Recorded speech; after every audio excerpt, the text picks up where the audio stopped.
was the early beginning of 2015. We've been just touring Europe, and we've been to Japan again.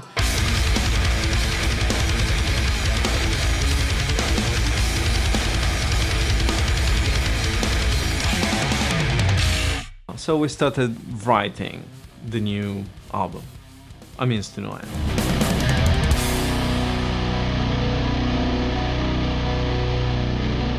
The previous work, Are You Kidding Me No, was a hell lot of fun to do. We unleashed ourselves, we did whatever we thought we could possibly do. It was excessive, it was uncompromised.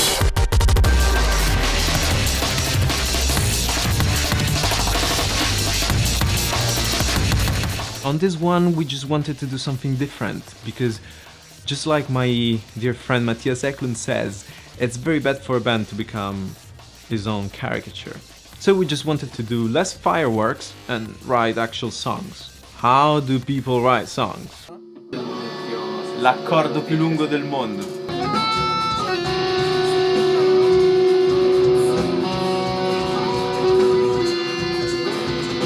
We tried to work like singer-songwriters who don't compose riffs and parts and bring them together like fucking Frankenstein monsters. They just start with very simple stuff, which is chords, rhythm, and melody.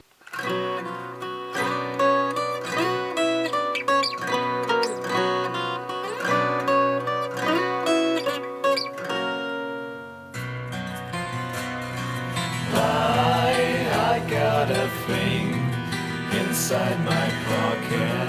You just have this bunch of notes in your hands, and that's all you have to say, so you better mean it. You can start adding on top, like you can put on the bones, you can put muscles, then skin, then clothes, then sunglasses or thingies, whatever. You can go on forever. Every promise a day.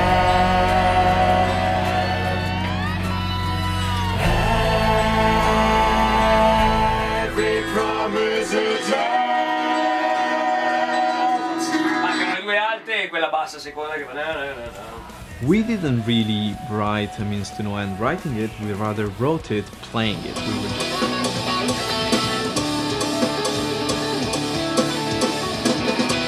We were just having jams and recording what we were doing through a webcam so that we could have a fresh eye on that the day after. Ok, sta registrando. Sta registrando, sì.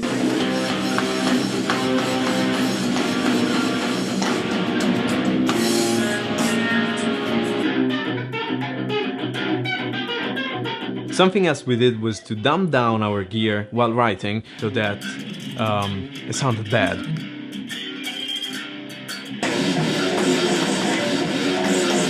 And we wanted it to sound bad because when it sounds too good, you think that magically everything you're playing is good material for a song. But maybe it's just shit and it sounds fat and big.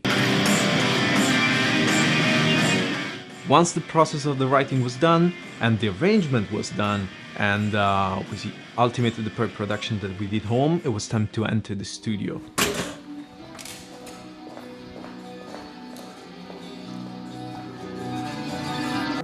Chitarra insieme al nostro tecnico del suono. La chitarra va nell'overdrive, dall'overdrive va all'eco tape, il segnale diretto e pulito va al Vox del 68. I really fell in love with this old amplifier. It smells like fucking burnt gum when you turn it on. Il segnale effettato va a un iVat custom made in UK che viene amplificata da un cabinet rotary con coni eminence da 6 pollici di cui regoliamo la velocità di rotazione con futile pedale da 8 euro comprato al mercato. For one entire month, I never went home to my life. We were just renting an apartment really there at the studio and we never left.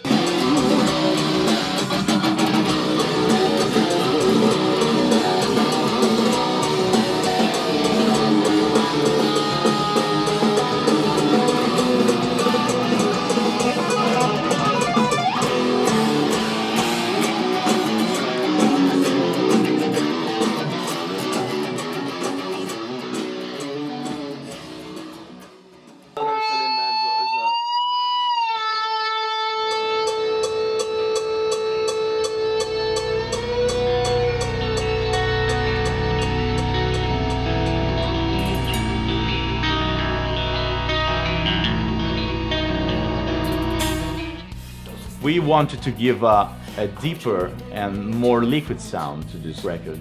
To reach this, we used an EBOS for infinite sounds, some tape delay to color and to give a more vintage flavor to some of the sounds, and a real rotary cab with an expression pedal. Minchia, è un faro nella notte. Bravo! The very cool thing about the analog effects is they are totally unpredictable.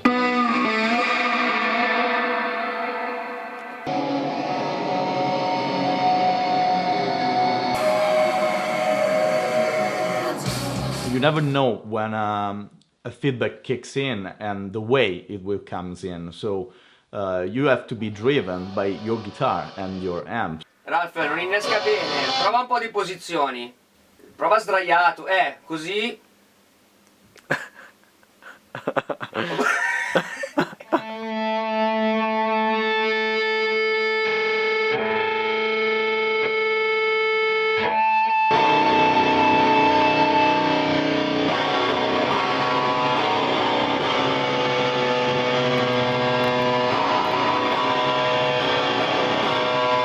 It is true that the effects respond to your playing, but it's also true that you have to adapt your playing to their behavior. And this is odd.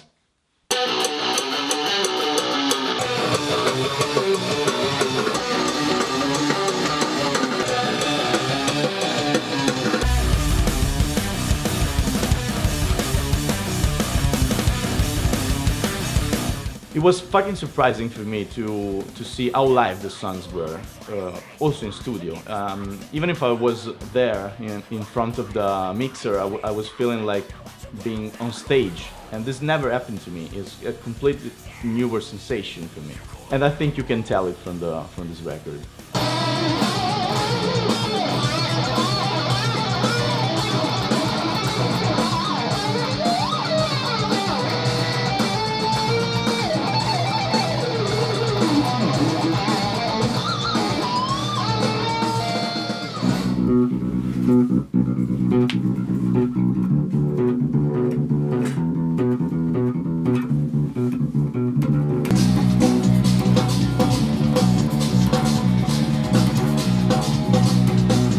On this album I've used a Streamer Jetsman 4-string custom made and another Jetsman Warwick 5-string.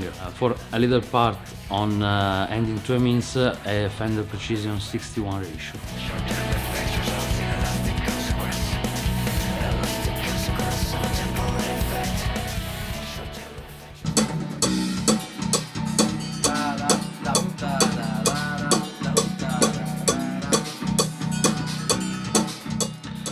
My sound is a combination of 4 lines, 1 preamp, 1 DI and 2 pedals. We don't trust our body shares. Our speakers we like sounds. No gun can confiscate. We don't trust An interesting combination was use a really distorted sound and play softly with fingers. Senti come suona adesso. Vabbè. The sound engineer partially agreed. Suona. È più forte, come?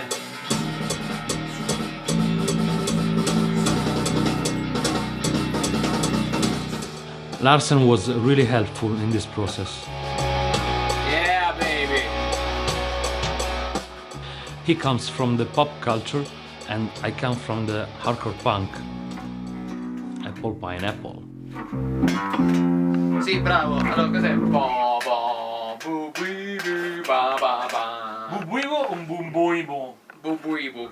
Infatti. Ba ba bu bui bu da da da.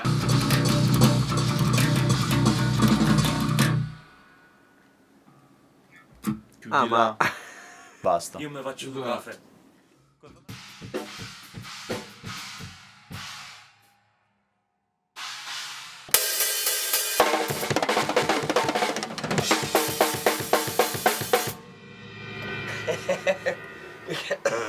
Che tosse. Ancora. Give it time to rest, they don't find the needs. Give it time to rest. I started tracking drums for this record, I thought it was going to be a much easier and shorter process than the previous one. Since my main goal was to serve the song much more than expose myself to do the craziest shit that I usually like to play in our music, this required a lot of time to get the perfect takes because we didn't want to edit anything from the drum set. But it was a lot of fun though, and eventually I realized that I had much more personal space than I thought I had.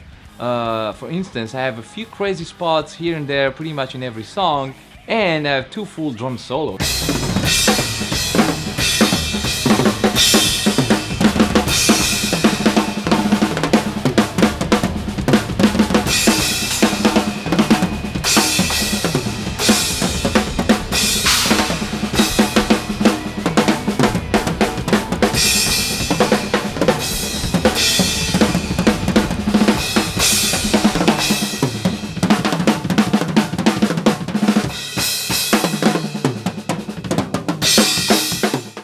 Abandon to random. A lot of people ask me how it's made this section in the middle of the song, but I won't reveal it. No, just kidding. I will explain to you the best I can. The time signature is 3/4. The bass drum goes every 3/16 notes, while the snare drum keeps the backbeat every 2/4 notes.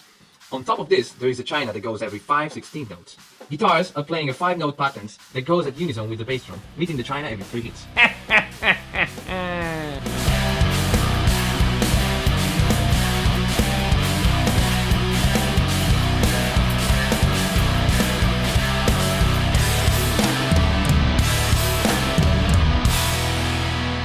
È la frase di 5 note da un ottavo puntato. Totale 15 sedicesimi. E se io suono uno ogni 5 ne escono 3. Perché è il minimo comune multiplo. Esattamente. Sono bravo. Questo è quello che succede. Grazie. Lo so, la matematica, non è un pignone. Although we recorded pre-production for every song, the studio recording has always been a work in progress. For instance, the special part of Don't Stare at the Edge used to be very different from it is now.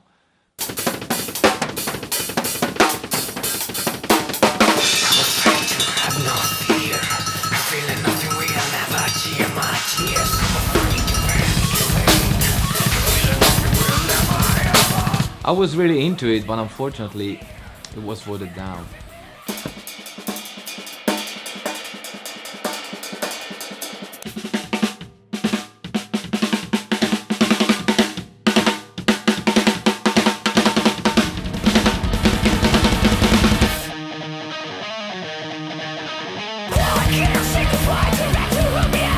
We put a lot of attention in getting the best drum tones out of the instrument.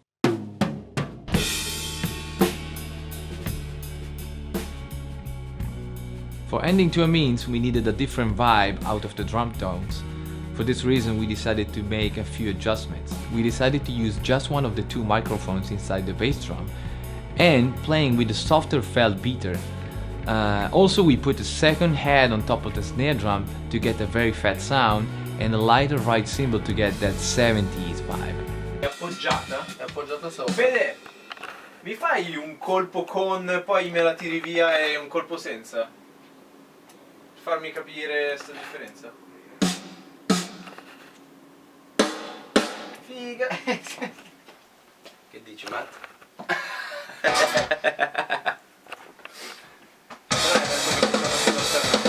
We decided to abandon every sort of electronic and sample sound. All you can hear on the record is actually being recorded.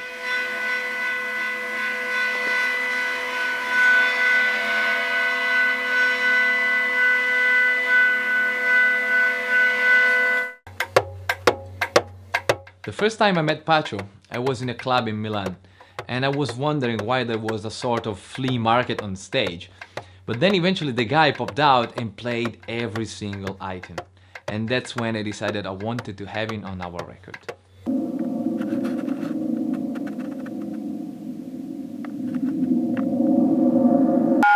Figata!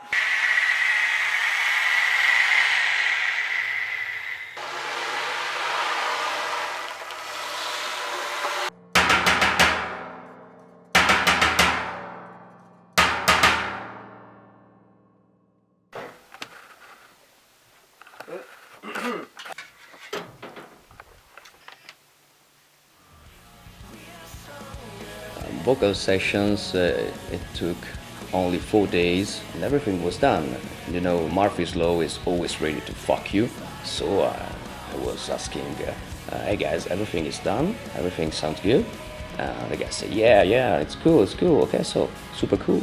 Done in 4 days. The choice is mine, the risk is mine.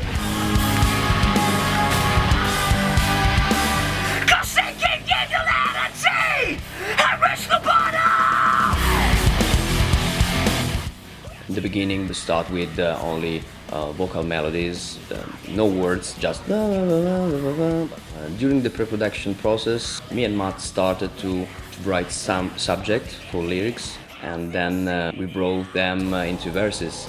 Nothing changed during the recording session. What I wrote, I recorded. Give your hand to the whole, what we cast to the sound of disorder, yeah.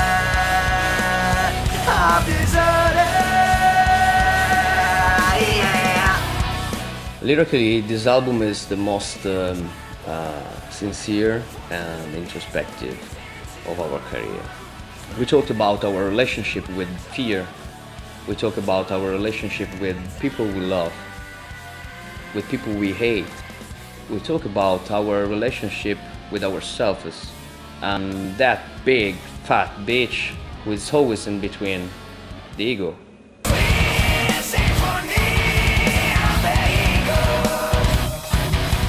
I was so excited to work with Steve Evans, especially because I love the way he processes vocals. All his works on Dillinger Escape Plan albums or vocals on Poison the Well.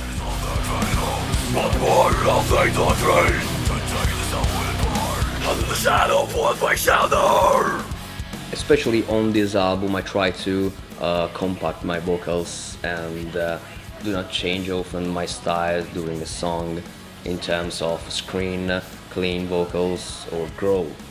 This choice made the whole thing more performative and live-oriented. Stiamo passando le voci anche dentro al nostro caro amico Destrage e poi dentro questo tube tech che è valvolare, quindi gli tira fuori un po' di carattere.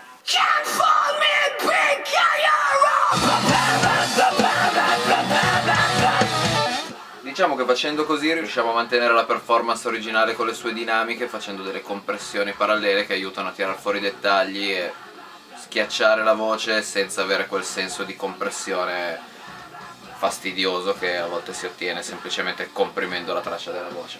Means to No End was definitely the album that challenged us the most as musicians, group of people and a group of friends. E quindi questo che cazzo è? Un C? May7? Con la diesis è un C con la May 7? un C May 7, va bene. It's always difficult when you have to put an idea on a table and everyone is looking at you, so you have to explain it well. And it's also difficult to look at your friend and say, hey man, this idea sucks so bad. To me, Means to No End means maturity for Destrage.